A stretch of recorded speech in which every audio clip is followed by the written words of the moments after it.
Hai, apa kabar? Ya, pada video kali ini saya tuh mau bahas satu buah handphone terbaru dari Realme yang kalau kita lihat tahun ini Realme sepertinya tuh lebih gercep ya dibandingkan dengan tahun kemarin. Jadi kalau kita ingat tahun kemarin tuh HP pertama Realme itu rilis sekitar bulan Maret atau April gitu, yakni Realme 8 series. Dan kali ini Realme 9 series itu hadir lebih cepat di Indonesia yakni di bulan Februari ini. Dan waktu Realme ngomong kalau Realme 9 series itu adalah flagship in mid-range, itu saya sedikit bingung dengan istilah tersebut. Ya karena kan flagship ya flagship, mid-range ya mid-range. Tapi saya sendiri coba menerjemahkan maksudnya Realme di sini adalah Realme 9 series itu adalah handphone yang punya harga mid-range tapi punya performa flagship. Ya kayak gitu kali ya. Dan kita bisa lihat dari materi-materi promonya Realme, kayaknya mereka tuh melakukan sesuatu di luar kebiasaan, yakni mengkomparasi handphone mereka dengan flagship lain. Jadi Realme 9 Pro Plus itu di-compare hasil fotonya dengan kompetitor, yakni ada Google Pixel 6, terus S21 Ultra, terus juga ada Xiaomi 12. Dan ternyata hasilnya cukup mengejutkan. Hasil foto dari Realme 9 Pro Plus itu bagus banget menurut saya. Tapi itu kan Realme 9 Pro Plus yang versi Pro Plus, bukan yang versi Pro ini. Nah, kalau versi Pro ini seperti apa? Yuk langsung aja kita bahas.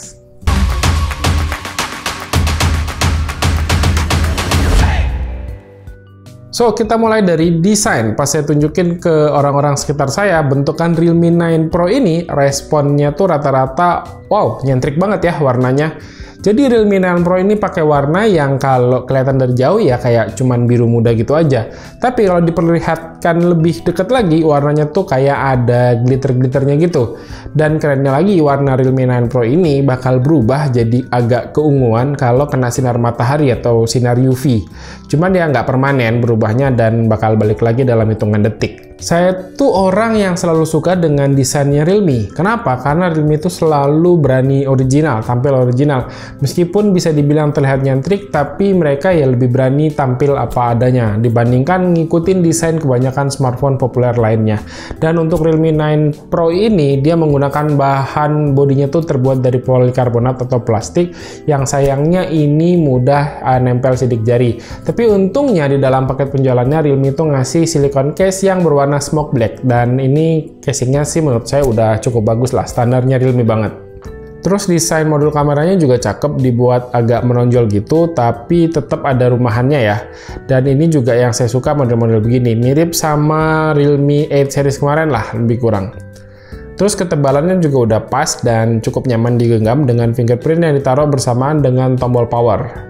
Untuk performa fingerprint readernya ternyata ya biasa aja. Ini agak di bawah ekspektasi saya, karena kadang-kadang susah ngebaca sidik jari.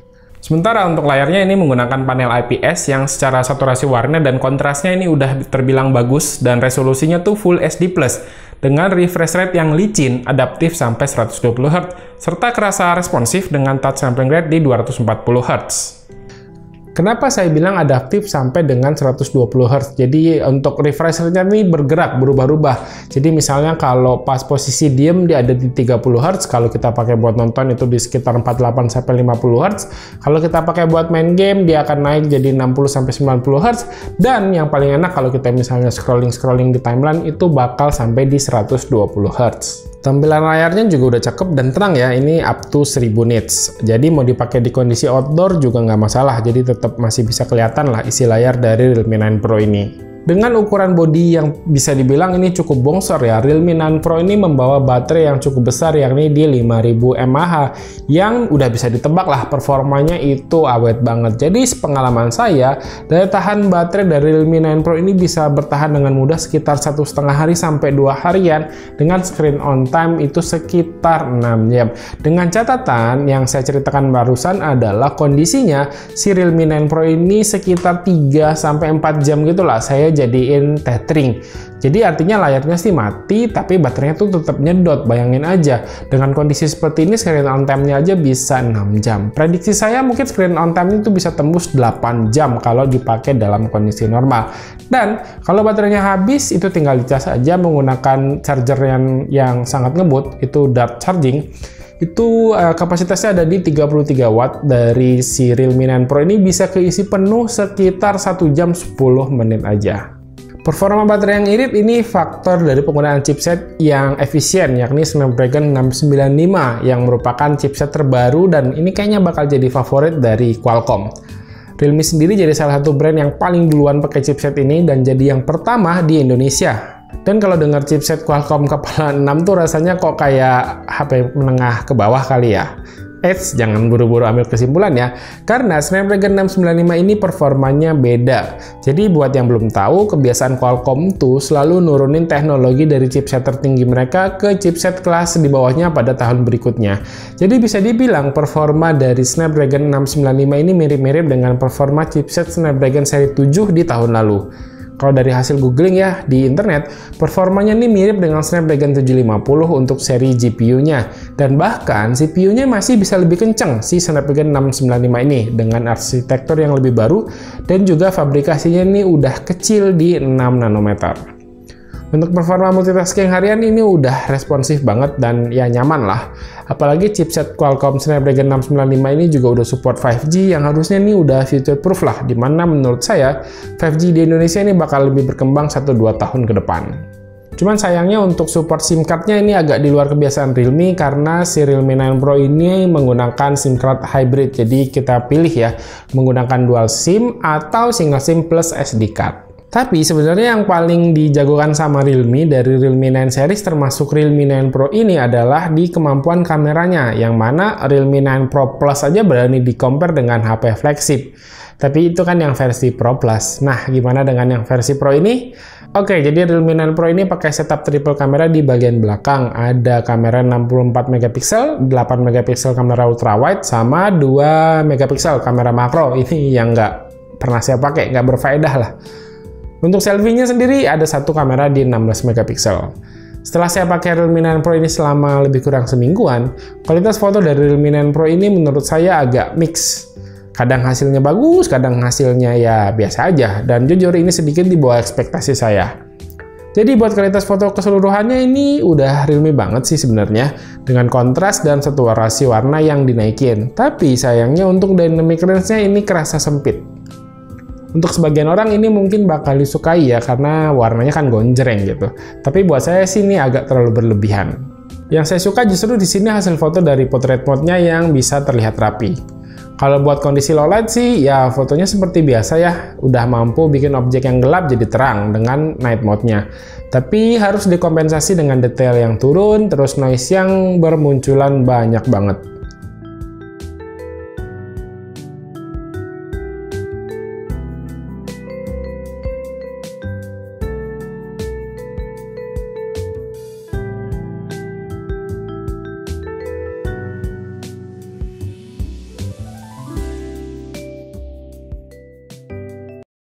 Oke, ini perekaman dari kamera belakang Realme 9 Pro.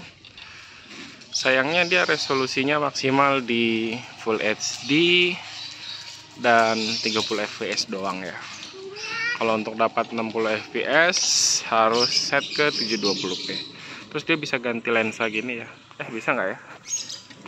Nggak bisa ding. Zoom bisa. Dan zoomnya sih menurut saya lumayan oke. Jadi dia model ngezoomnya tuh kayak digital zoom set, kayak ada slidernya gitu. Dan untuk stabilisasinya seperti ini, kalian bisa lihat. Nah, seperti ini. Untuk warnanya sih khasnya Realme gonjreng ya, kalian bisa lihat sendiri. Dan dynamic range-nya cukup oke. Ya, dia bisa sangat cepat tuh merubah untuk highlight dan shadow-nya. Dan ini kalau kamera depannya Realme 9 Pro, dia di resolusinya sama di Full HD dan maksimal 30 fps. Gak ada settingan soalnya. Ya, sepertinya 30 fps. Kalian bisa lihat untuk dynamic range-nya lumayan oke. Tapi nggak bagus itu juga sih menurut saya, standar lah. Untuk stabilisasinya juga kalian bisa dengar, kalian bisa lihat. Dan untuk suaranya gimana? Apakah suaranya oke? Priang, hai.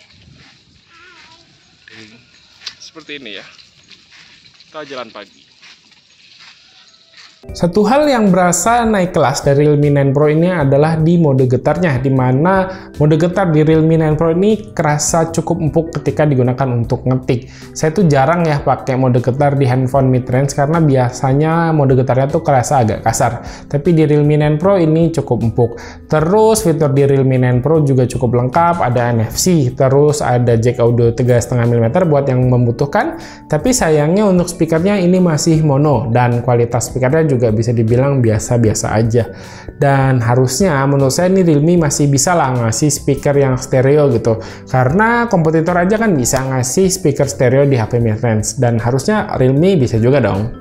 So, masuk ke kesimpulannya, gimana nih Realme 9 Pro? Dan menurut saya Realme 9 Pro ini adalah handphone yang cukup menarik di rentang harga 3 jutaan karena dia udah punya fitur yang lengkap, layarnya bagus, terus refresh rate-nya udah tinggi, fitur NFC ada, jack audio 3,5 mm ada, performa hariannya cukup gesit, dan jika kalian mencari handphone yang harganya 3 jutaan dan memiliki kemampuannya seperti yang udah saya sebutkan tadi, bisa pertimbangkan dari Realme 9 Pro ini.